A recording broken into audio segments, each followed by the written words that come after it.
GBA ಎಲೆಕ್ಷನ್ಗೆ ಕಾಲಾವಕಾಶವನ್ನ ನೀಡಿದೆ supreme court. ರಾಜ್ಯ ಸರ್ಕಾರದ ಮನವಿಯನ್ನ ಪುರಸ್ಕರಿಸಿದೆ ಸುಪ್ರೀಂ ಕೋರ್ಟ್. ಸುಪ್ರೀಂ ಕೋರ್ಟ್ ಎಲೆಕ್ಷನ್ಗೆ ಆಗಸ್ಟ್ 31ರ ಡೆಡ್ಲೈನ್ ಅನ್ನ ವಿಧಿಸಿತ್ತು. ಎಸ್ಐಆರ್ ಹಿನ್ನೆಲೆಯಲ್ಲಿ ಚುನಾವಣೆ ಮುಂದೂಡೋದಕ್ಕೆ ಮೇಲ್ಮನವಿಯನ್ನ ಮಾಡಿತ್ತು ರಾಜ್ಯ ಸರ್ಕಾರ.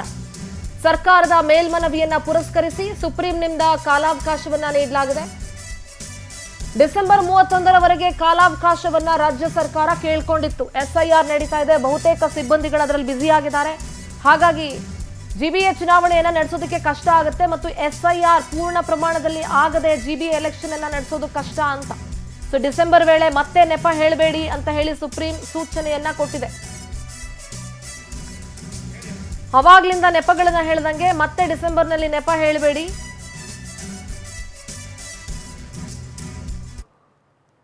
ಅಕ್ಟೋಬರ್ 17ನೇ ತಾರೀಕು ಎಸ್ಐಆರ್ ಮತದಾರರ ಕರಡು ಪಟ್ಟಿ ಪ್ರಕಟ ಆಗುತ್ತೆ. ಹಾಗಾಗಿ ಡಿಸೆಂಬರ್ನಲ್ಲಿ ಚುನಾವಣೆ ನಡೆಯುವ ಸಾಧ್ಯತೆ ಇದೆ. ಡಿಸೆಂಬರ್ 31ರವರೆಗೆ ಕಾಲಾವಕಾಶವನ್ನ ರಾಜ್ಯ ಸರ್ಕಾರ ಕೇಳಿತ್ತು. ಸುಪ್ರೀಂ ಕೋರ್ಟ್ ರಾಜ್ಯ ಸರ್ಕಾರದ ಮನವಿಯನ್ನ ಪುರಸ್ಕರಿಸಿದೆ. ಮತ್ತೊಮ್ಮೆ ಅದನ್ನ ಮುಂದಕ್ಕೆ ಹಾಕಬೇಡಿ, ಮತ್ತೆ ನೆಪಗಳನ್ನ ಹೇಳಬೇಡಿ ಅಂತ ಸುಪ್ರೀಂ ಕೋರ್ಟ್ ಹೇಳಿದೆ. ಹಾಗಾಗಿ ಡಿಸೆಂಬರ್ನಲ್ಲಿ ಚುನಾವಣೆ ನಡೆಯೋ ಸಾಧ್ಯತೆ ಇದೆ. ನಡೆಯಲು ಬಹುದು, ನಡೆದಲ್ಲೇ ಮತ್ತೆ ಮುಂದಕ್ಕೆ ಹೋದ್ರೂ ಹೋಗಬಹುದು. ದೆಹಲಿ ಪ್ರತಿನಿಧಿ ಸಂತೋಷ್ ನೇರ ಸಂಪರ್ಕದಲ್ಲಿ ಜಾಯ್ನ್ ಆಗ್ತಾ ಇದ್ದಾರೆ. ಸಂತೋಷ್, ಜಿಬಿಎ ಚುನಾವಣೆ ಮತ್ತಷ್ಟು ದಿನ ಮುಂದೂಡಲಾಗಿದೆ. ರಾಜ್ಯ ಸರ್ಕಾರದ ಮೇಲ್ಮನವಿಯನ್ನ ಪುರಸ್ಕರಿಸಿದೆ ಸುಪ್ರೀಂ ಕೋರ್ಟ್. ಸದ್ಯದ ಅಪ್ಡೇಟ್ಸ್ ಏನ್ ಸಿಗ್ತಾ ಇದೆ ಸಂತೋಷ್?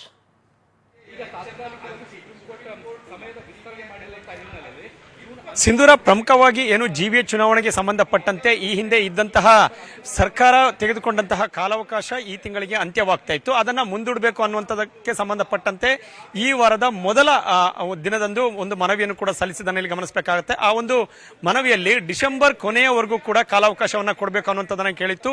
ಹಾಗಾಗಿ ಅಲ್ಲಿಯವರೆಗೂ ಕೂಡ ಕಾಲಾವಕಾಶವನ್ನ ಇದೀಗ ಸುಪ್ರೀಂ ಕೋರ್ಟ್ ಕೊಟ್ಟಿರುವಂತದನ್ನ ಗಮನಿಸಬೇಕಾಗುತ್ತೆ.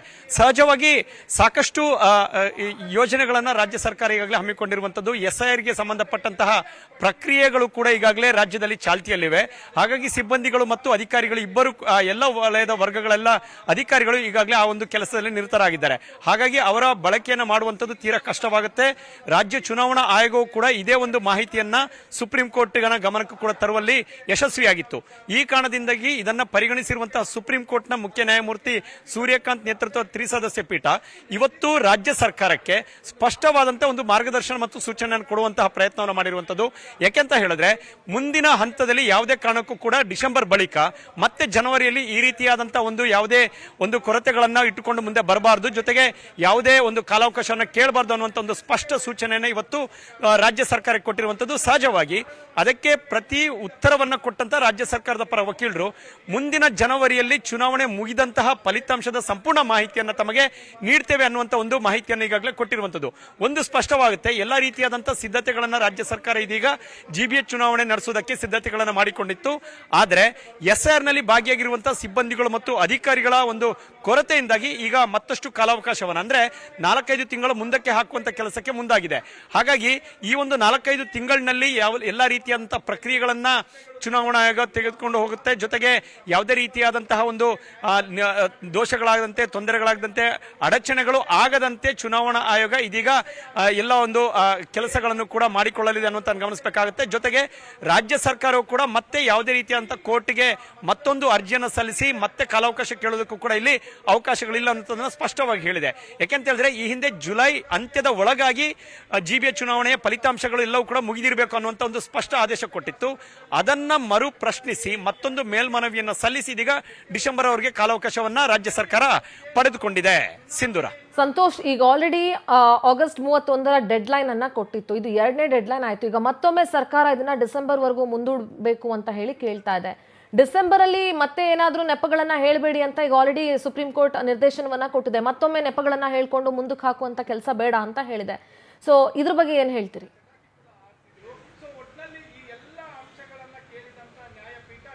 ಖಂಡಿತ ಸಿಂಧೂರ, ಯಾಕೆಂತ ಹೇಳಿದ್ರೆ ಈ ಹಿಂದೆ 2 ಬಾರಿ ಕಾಲಾವಕಾಶಗಳನ್ನು ಮುಂದೂಡುವಂತಹ ಪ್ರಯತ್ನವನ್ನ ರಾಜ್ಯ ಸರ್ಕಾರ ಮಾಡಿರುವಂತದ್ದು.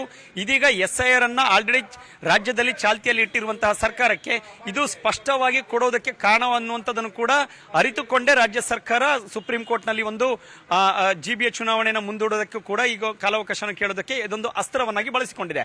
ಹಾಗಾಗಿ ಜುಲೈ ಅಂತ್ಯದ ಒಳಗೆ ಚುನಾವಣೆ ನಡೆಸೋದು ಕಷ್ಟಕರಾಧ್ಯ. ಆ ಕಾರಣದಿಂದಾಗಿ ಡಿಸೆಂಬರ್ವರೆಗೂ ಕೂಡ ಕಾಲಾವಕಾಶ ಕೊಡಬೇಕು ಅನ್ನೋಂಥದ್ದು ಕೇಳಿತ್ತು.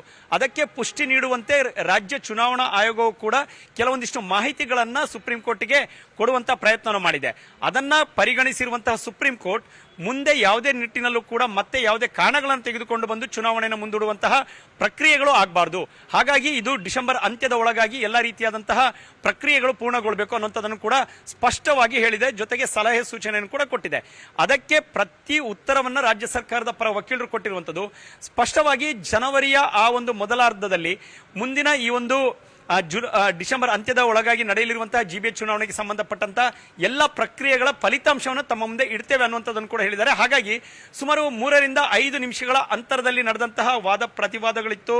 ಜೊತೆಗೆ ಚುನಾವಣಾ ಆಯೋಗ ಕೂಡ ಕೊಟ್ಟಂತಹ ಒಂದು ಮಾಹಿತಿಗಳಿತ್ತು. ಅದೆಲ್ಲವನ್ನು ಕೂಡ ಕನ್ಸಿಡರ್ ಮಾಡಿದಂತಹ ಸುಪ್ರೀಂ ಕೋರ್ಟ್ ಸ್ಪಷ್ಟವಾಗಿ ಇದೀಗ ರಾಜ್ಯ ಸರ್ಕಾರ ಕೇಳಿದಂತಹ ಮನವಿಗೆ ಅಸ್ತು ಅನ್ನುವಂಥದ್ದನ್ನು ಹೇಳಿರುವಂಥದ್ದು. ಜೊತೆಗೆ ಆದಷ್ಟು ಬೇಗ ಎಲ್ಲ ಪ್ರಕ್ರಿಯೆಗಳನ್ನ ಚಾಲನೆಯನ್ನು ಕೊಡಬೇಕು ಅನ್ನೋ ಪ್ರಕ್ರಿಯೆಗಳಿಗೆ ಚುನಾವಣೆಗೆ ಸಂಬಂಧಪಟ್ಟಂತ ಚಾಲನೆಯನ್ನು ಕೊಡಬೇಕು ಅನ್ನುವಂಥ ಒಂದು ಸಲಹೆಯನ್ನು ಕೂಡ ಕೊಟ್ಟಿರುವಂತದ್ದನ್ನು ಗಮನಿಸಬೇಕಾಗುತ್ತೆ.